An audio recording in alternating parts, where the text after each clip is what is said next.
Hey, Pre-Calc students. Today we're going to be taking some notes that are in your packet on translating functions. And I'll tell you, this is actually our first of 3 days in talking about transformations of functions. I'm hoping a lot of what we do today sounds familiar to you because you would have learned about this in Algebra 2 last year, probably even in Algebra 1 way back when. So we'll get started by looking at a good old parent function y equals x squared. Boy, we've graphed that a lot this year.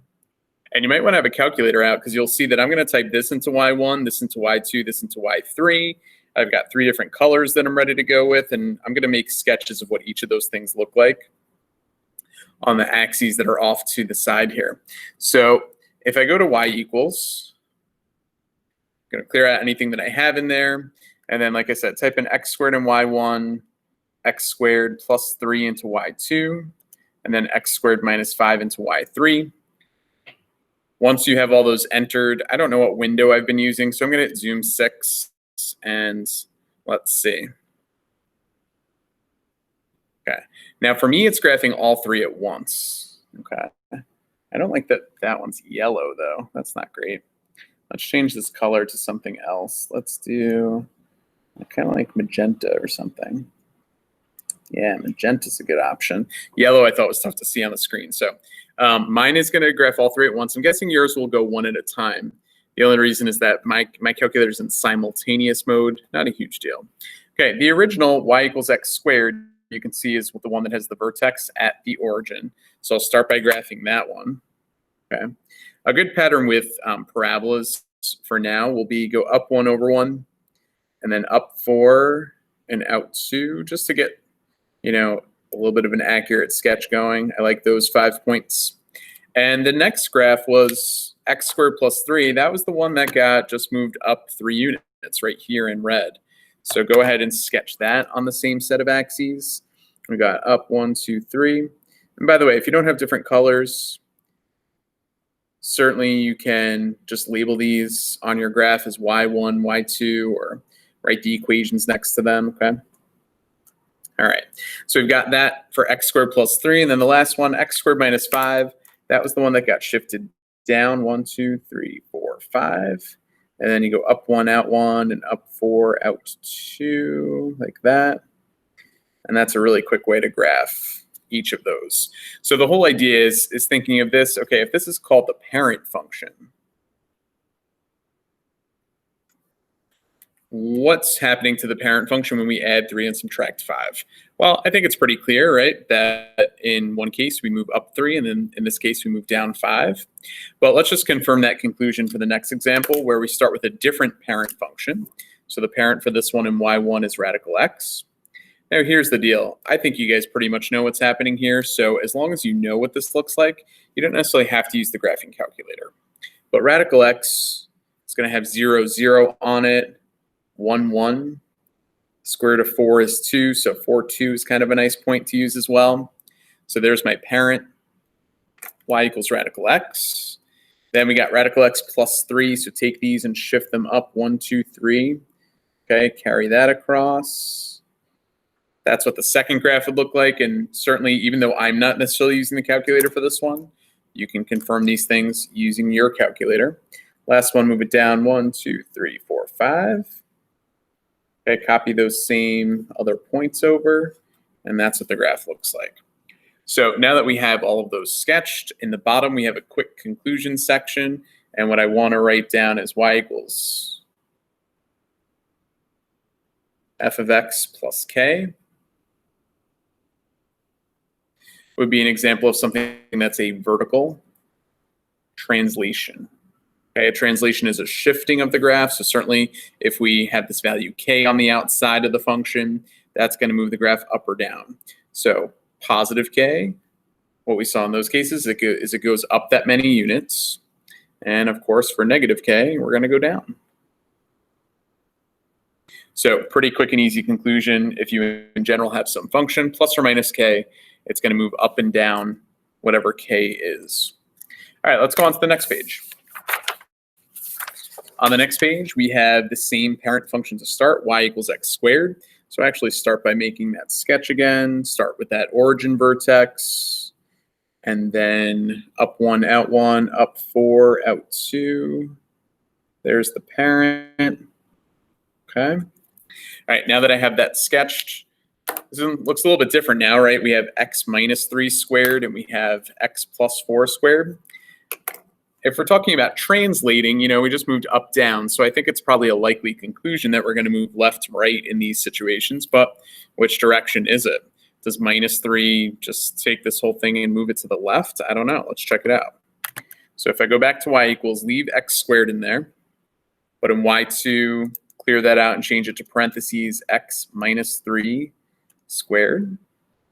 And then in y3, I'll type in parentheses x plus 4 squared. And you know what? I'll take this off simultaneous mode real quickly so that this way it graphs one at a time. But let's see. Here's the parent, x squared. Next one, x minus 3 squared. Oh, it didn't go left. Did you remember that from last year? Okay. So when you have x minus 3 squared, it goes to the right 3 units. A little counterintuitive to what we think of when we see a minus 3 there, but it's a pattern that maybe looks familiar to you. And then finally, x plus 4 did take the graph and shift it to the left 4 units. So go ahead and sketch those real quick. Okay, up 1, out 1, and then up 4, out 2. Okay, so there's x minus 3 squared. And then the last one, x plus 4 squared, has its vertex at negative 4, 0. Up 1, out 1. Up 4, out 2. Okay, here's the resulting graph. Go ahead and try the radical function. So starting with that radical parent, sketch those two, radical x minus 3 and radical x plus 4. I'm going to go ahead and start working on my sketches, and then we'll make some conclusions there. Okay. So for radical x, the parent we saw a second ago looked like this.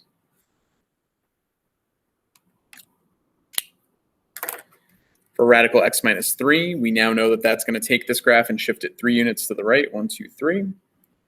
Okay, and again, copy over those same other points. It's going to look like this. Last one, x plus 4, 1, 2, 3, 4 to the left. And that one's going to look like this. Okay. Once you have all those sketched in your notes, let's make some conclusions here. We're looking at something of the form y equals f of x minus h. And what we know here is that this is going to be a horizontal translation or a horizontal shift.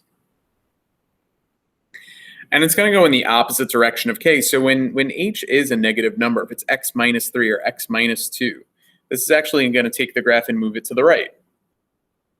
But when h is positive, if it was plus 1 or plus 7, it's going to move the graph to the left.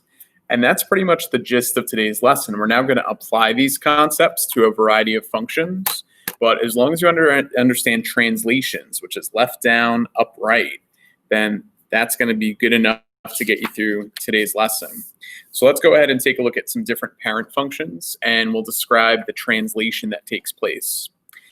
In number 1, if the parent is x squared and the translated function is x minus 12 squared plus 25, I'd expect you to be able to tell me that this moved to the right 12, right? X minus 12 would move it right.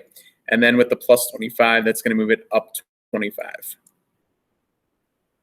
Okay.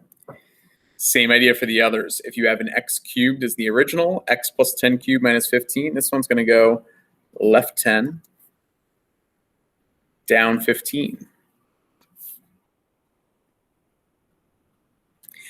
It's going to take you all of maybe an additional 20 seconds here to write down these two, the translations, but you're going to go ahead and try those on your own. Check in with me quickly tomorrow about those. All right, and then finally it says in this section below that these graphs are translations specifically of the absolute value of x. And based on those translations for the absolute value of x, I want us to write the equations here. All right, this first one has a vertex at negative 3, 0, so it only got shifted to the left 3. How do I write the equation of something that got shifted to the left 3? Y equals absolute value of x plus 3.